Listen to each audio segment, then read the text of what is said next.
Hello everyone. Today we are going to see how we can crack GPAT and NIPER. सबसे पहले हम लोग जानते हैं जीपैट क्या होता है। जीपैट आपको सबको पता होगा। अगर आप फार्मर बैकग्राउंड से हैं तभी आप ये वीडियो देख रहे हैं। तो जीपैट जो होता है एक एंट्रेंस एग्जाम होता है जिससे हम टॉप यूनिवर्सिटीज जो होती हैं उनमें एडमिशन पाने के लिए एलिजिबल होते हैं। और जीपैट क्वालिफाई करने के बाद हमें 12,400 का मंथली स्टाइपेंड भी मिलता है। मैं यहाँ पे एक इम्पॉर्टेंट पॉइंट हाईलाइट करना चाहूँगा कि if you are preparing for GPAT then prepare for NIPER also, क्योंकि जो स्टाइपेंड है आजकल जो सेंट्रल यूनिवर्सिटीज़ हैं उनमें नहीं आ रही हैं। बहुत लेट आ रहा है या तो आ ही नहीं रहा है।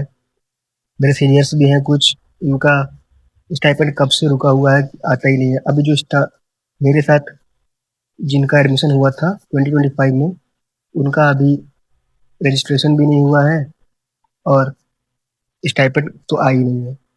तो अगर आप जीपैट को एम कर रहे हैं तो नाइपर को एम करिए, क्योंकि नाइपर में आपकी स्टाइपेंड आती रहती है बहुत मंथ।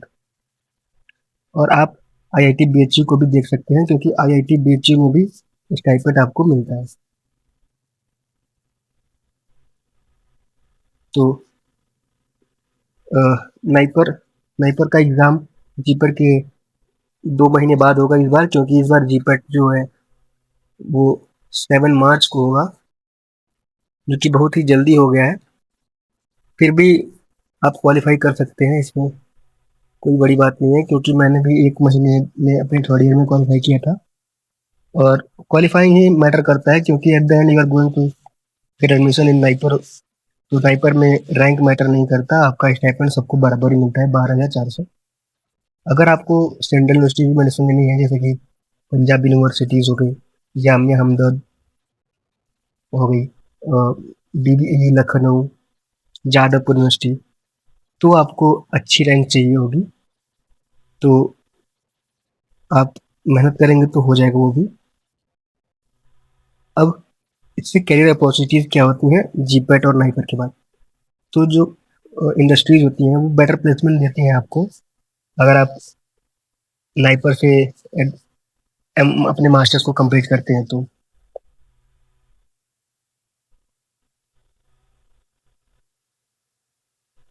अब हम लोग एग्जाम पैटर्न देख लेते हैं जीपैट का क्या होता है।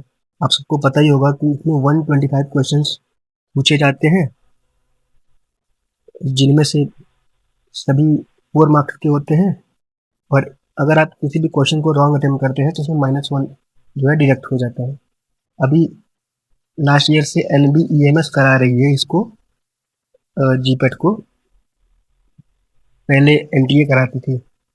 ये जो पेपर है वो 3 घंटे का होता है, जबकि जो नाइपर जेई है वो अगली बार तो मोहाली ने कराई थी, नाइपर मोहाली ने। उसमें 200 MCQs आते हैं और ये 2 घंटे की एग्ज़ाम होती है। और इसमें भी वही ये गलत दिया है।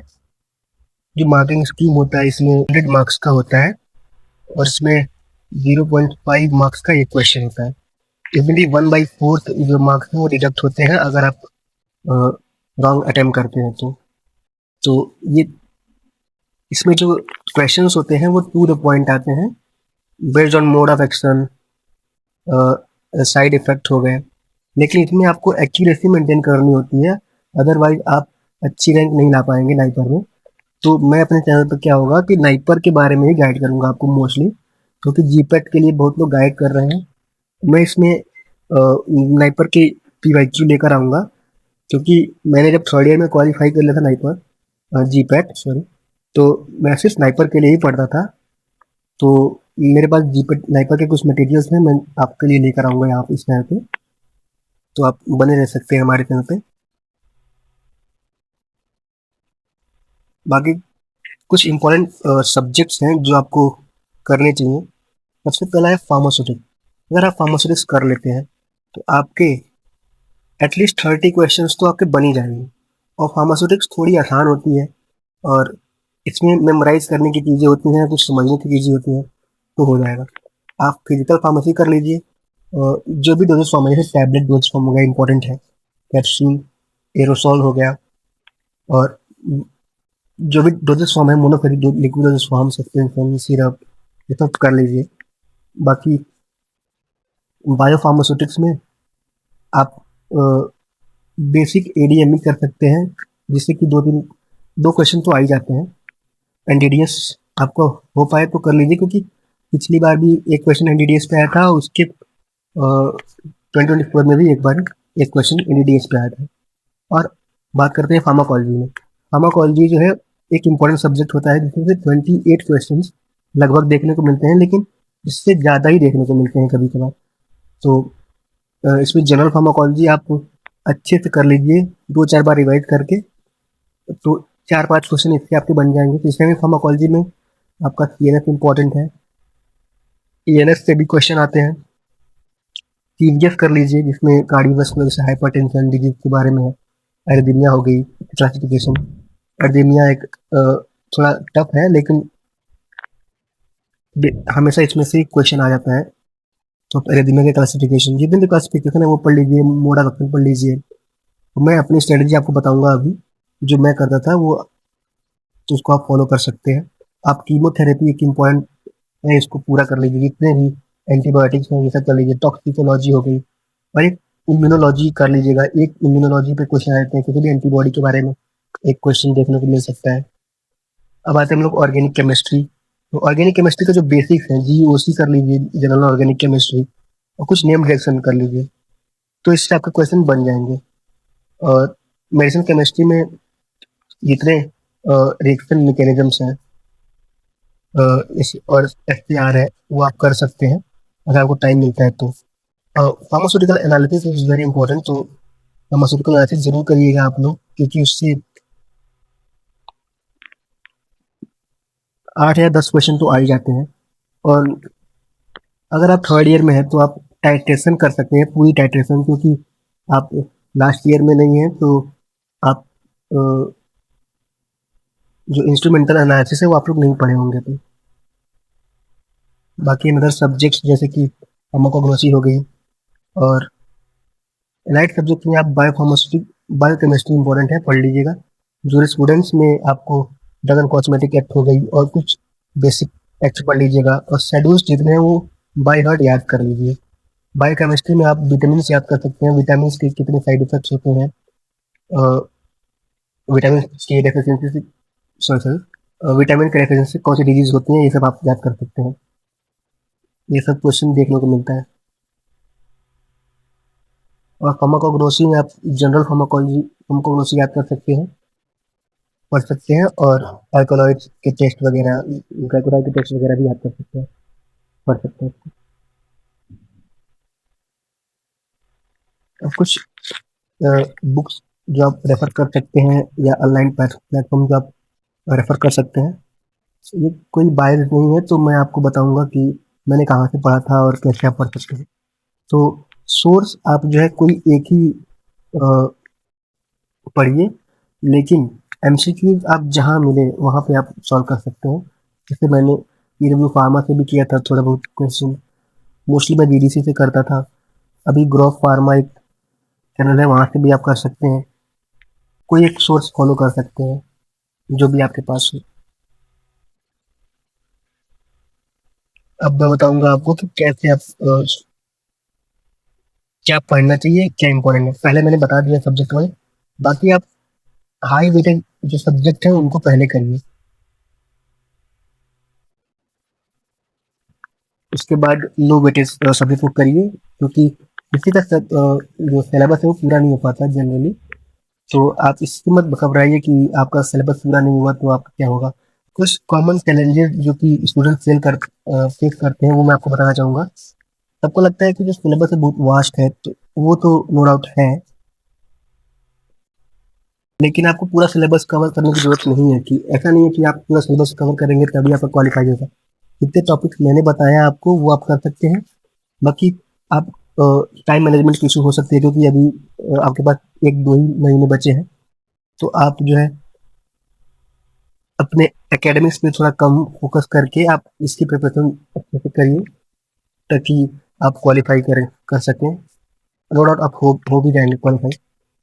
फिर नेगेटिव मार्किंग की एंजाइटी, मेरा मानना ये है कि आप उतने ही क्वेश्चन अटेम्प्ट करिए जितना आपको आता है एग्जैक्टली। और अगर आपको 2 ऑप्शन में प्रॉब्लम है, तो आप उसको भी अटेम्प्ट कर सकते हैं।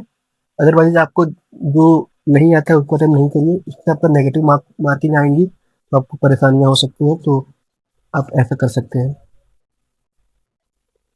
बाकी आप वीकली 2 मॉक टेस्ट दे सकते हैं और उनको एनालाइज कर सकते हैं, जिससे आपको हेल्प होगी क्वालिफाई करने में। सॉरी। तो सबसे पहले आप पूरी जीपेट के बारे में और नाइपर के बारे में जो भी जानना चाहते हैं, वो एक बारी 2 बारी सॉल्व कीजिए पेपर, जिससे पता चल जाएगा कि आपको कहाँ स्टैंड कर रहे हैं, तो उसके अकॉर्डिंग आप अपनी मेहनत को करिए। बाया मास्टर्स कुछ टेक्स्ट बुक हैं, आप फॉलो करना चाहें तो फॉलो कर सकते हैं, जैसे कि रैंगनडेल हो गया, फार्माकोलॉजिकल, केडी त्रिपाठी तो सभी फॉलो करते हैं, और आप स्पर्श गुप्ता को फॉलो कर सकते हैं। बाकी अगर आप कोई भी किसी भी कोचिंग मटेरियल को पढ़ते हैं, तो वो भी मोर देन एनफ है, तो आप इसी को पढ़िए। क्योंकि मैंने भी केडी त्रिपाठी ही पढ़ी थी कभी, लेकिन और कोई सब्जेक्ट नहीं पढ़ा था, तो इससे आपका हो जाएगा। अब एक वेरी इंपॉर्टेंट टॉपिक मैं बताना चाहूँगा, एमसीक्यू प्रैक्टिस करने का। मैं डेली के 300 से 500 पे क्वेश्चन करता था एमसीक्यू, और जिससे कि जब मैं पेपर दे रहा था, तो मोस्टली जो क्वेश्चन थे वो पीवाईक्यू मुझे दिखे, और मेरे क्वेश्चंस जल्दी हो गए। तो आप भी यही करिएगा। उसके लिए आप चाहें तो मेरे इंस्टाग्राम चैनल को फॉलो कर सकते हैं, जिसमें मैं आपको इंडिविजुअल लिंक भेज दूंगा। अदरवाइज आप मुझसे बात कर सकते हैं मेरे इंस्टाग्राम चैनल के थ्रू।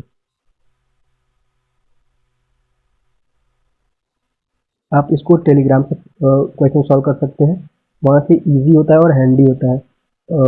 तुरंत आप क्वेश्चन सॉल्व करते हैं, आंसर मिल जाता है आपको। ये मत देखिए कि आपने सिलेबस पढ़ा नहीं है तो इसको सॉल्व नहीं करूँगा, इसको भी करिए। जब वो गलत होता है तो इसको याद कर लीजिए। और मॉक टेस्ट का जैसे मैंने बताया पहले, वो आप मॉक टेस्ट हफ्ते में 2 बार देते रहिए, और एनालाइज कीजिए उसके मिस्टेक्स को, एक बुक बना लीजिए, जो भी मिस्टेक्स होता है आपको उसको फिर देखिए।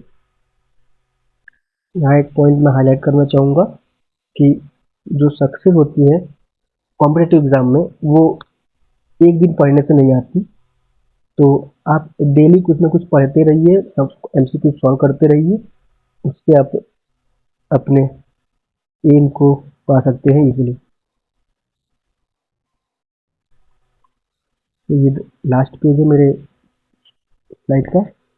तो अभी आप अर्ली स्टार्ट तो नहीं कर सकते हैं, लेकिन जितना टाइम बचा है उसमें आप मोस्ट पॉसिबल टाइम दीजिए अपने प्रिपरेशन को, और प्रैक्टिस करिए कंसिस्टेंटली, जिससे कि आपका जीपीएट जरूर क्वालिफाई होगा। आप नाइपर के लिए एम करिए, उसके बाद 2 महीने आपके बचेंगे, और हमेशा आप टॉप रैंक का एम कीजिए। 500 अगर आपका आता है तो आपको अच्छी यूनिवर्सिटीज भी मिल सकती हैं, तो आप उसको एम करिए। और best of luck from my side.